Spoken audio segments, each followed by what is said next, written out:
All right, what is up, everybody? I'm on with my man Dan Martell of Clarity.fm. Dan's a really cool dude. I met him a couple years ago at Jason Gaynard's Mastermind Talks event, and I did him last week. You can see the video on the YouTube channel. I'll put an annotation up here somewhere, maybe. So Dan did this really amazing talk, and he's one guy that's, you know, I'll just let you get into it, man, because you hit the bottom and you kind of went further.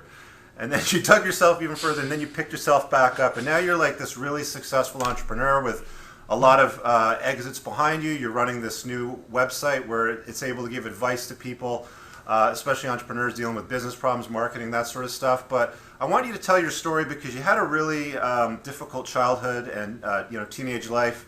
Go, talk, tell me. Yeah, well, I mean, thanks, Richard, for having me on. You know, I joke with people when they ask me about, like, well, how bad was it? I said, well, it's pretty colorful. You know, like it's colorful. It was tough.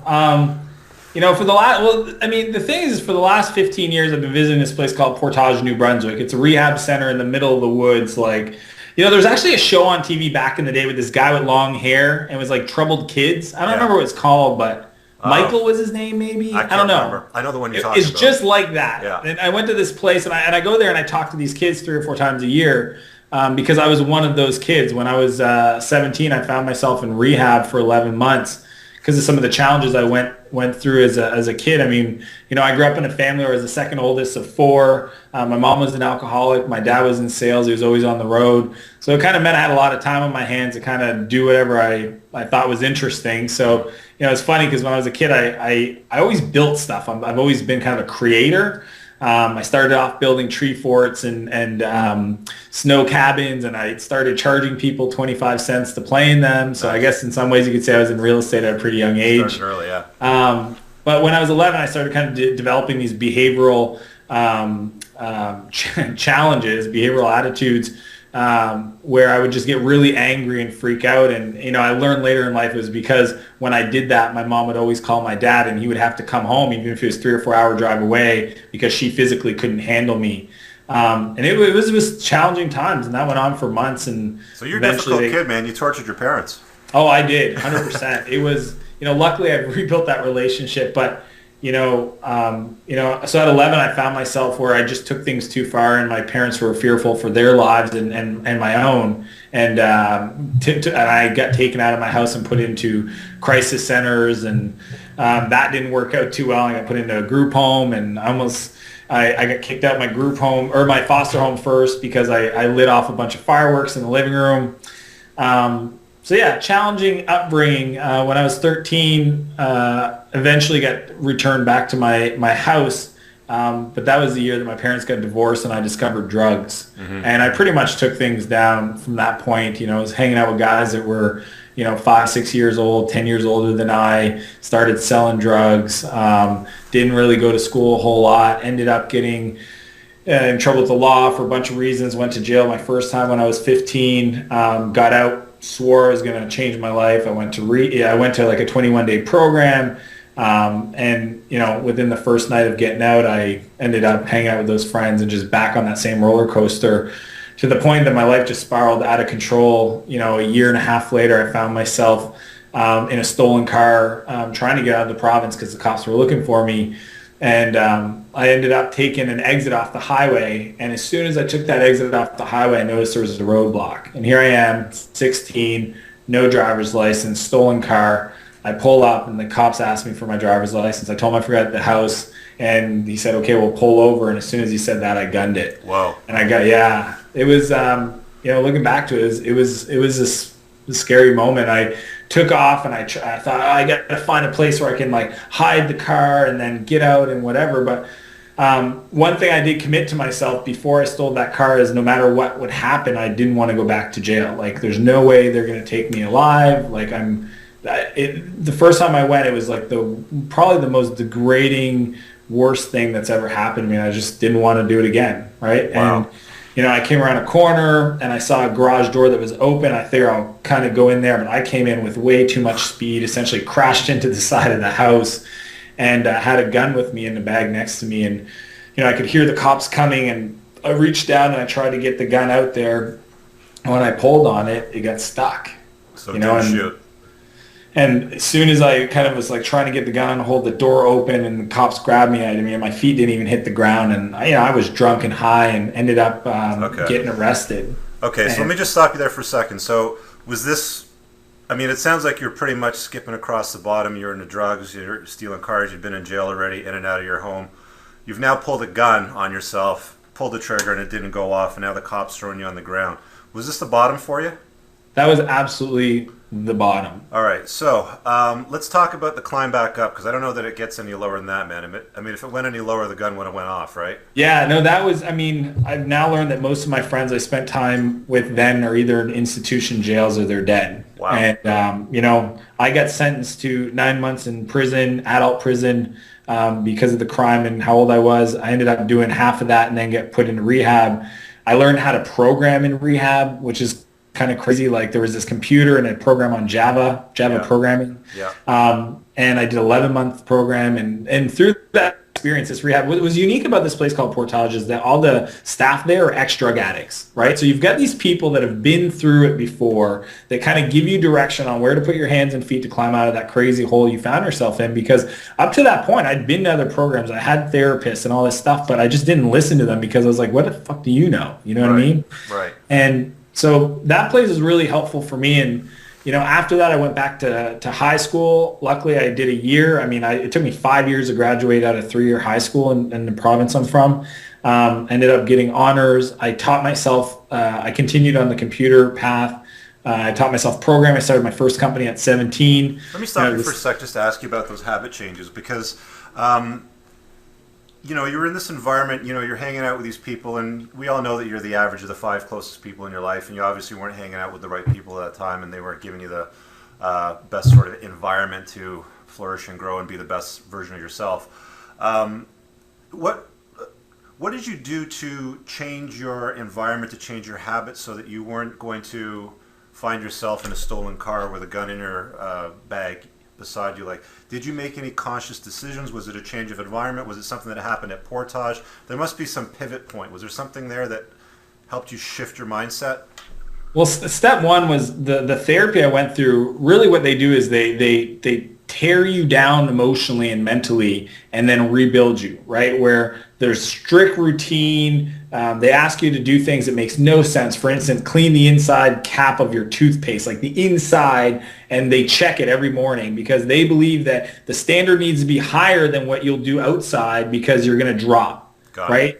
And like that belief in the amount of sharing of our story and our emotions and understanding what makes us tick just made me a better human being. I don't care if you're a drug addict or an executive at a company. If you go through that program, you're going to be a better person on the emotional level, and you do a lot of stuff. So that was the foundation. And then transitioning out of that, they definitely work with the family and whatever support network you have to change your environment. So yeah, definitely my dad, and to this day, he credits Portage with saving my life, but I got to say it was him. He's my hero. Right. He ended up getting an apartment in a different part of town so I could change schools. And he pretty much put his life on pause for almost 2 years so that I could get better, and then he could eventually kind of move on with his life, and I'll never forget that. So it was definitely the people I spent time with, the environment, and then really, but internally, the beliefs I had about my worth and my self-esteem and my ability to be a good person. Because up until that point, everybody made me feel like I was inherently a bad kid, and that's not the truth, right? I was a good person. It's just I was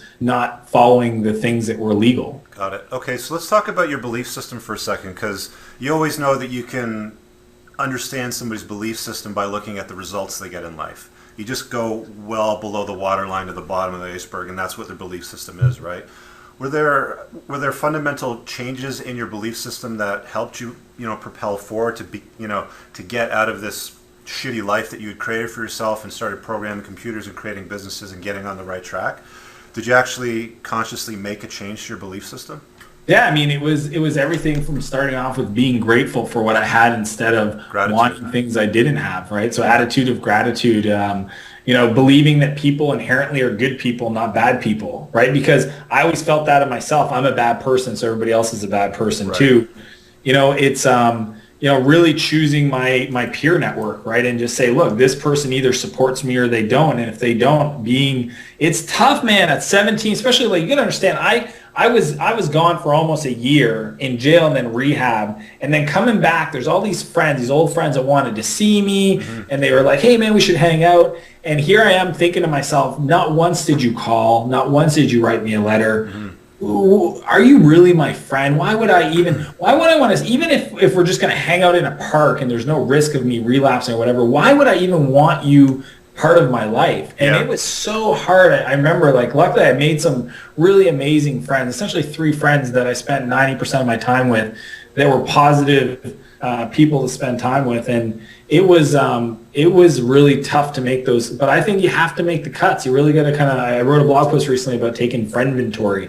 You gotta decide, are these people supporting me, or are they, are they holding me back being great? And, I just spent less time with them. It doesn't mean I don't love them. Many of them were family members. It just means that I didn't spend as much time there. Yeah, it's totally okay to fire your friends. Personally, I usually go through my contact list or my friends list, and once a year I'll fire anybody that's totally out of line, that's not adding any value to my life, and I can't add any value to their life as well. So, it's a good habit to exercise to make sure that you're always surrounding yourself with the best people possible. So I've heard that you've changed your habits. I've heard that you've changed your environment.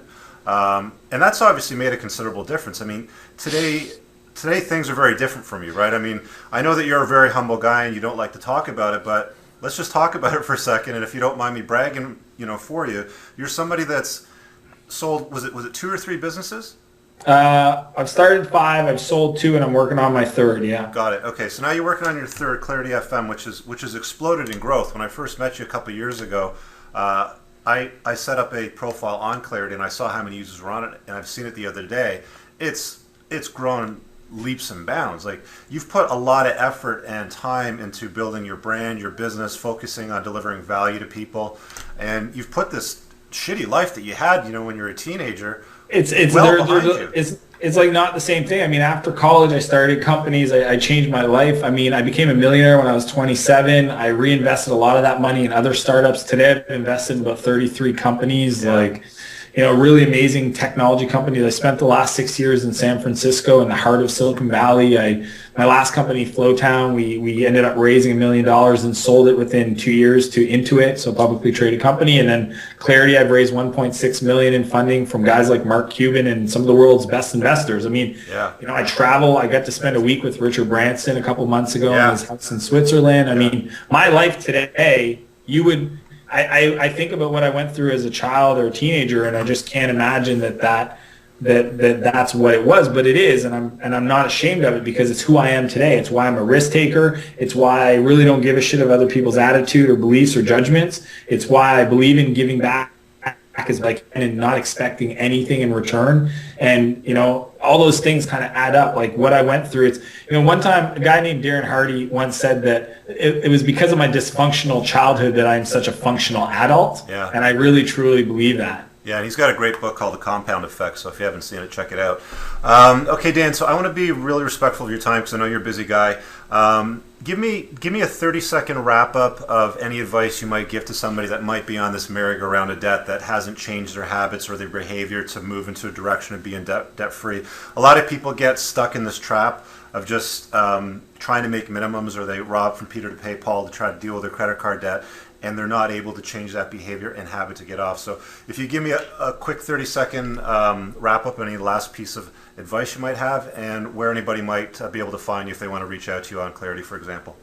Yeah, well, I mean, it's tough to give that one piece of advice because there's all these things. I truly believe that the story you tell yourself will decide the life you live. And there's obviously, if they're in those challenging times financially, there's probably some stories that need to be kind of revisited. But outside of something specific, I think the most common one, for me anyways, is just getting healthy. I think if you decide to wake up every morning and kick it off with a walk or a run or going to the gym, over time, and you do that for a month, 2 months, you'll just, your body, the physicality of your body will change, and your thoughts and your ideas, maybe the people you spend time with, a lot of people probably spend money because they're trying to get some emotional high from the thing they buy or whatever it is, and I think you'll discover other ways to get it. And So I'd say the number one advice is start with yourself, look inward, get your health on track, and that will materialize things outside.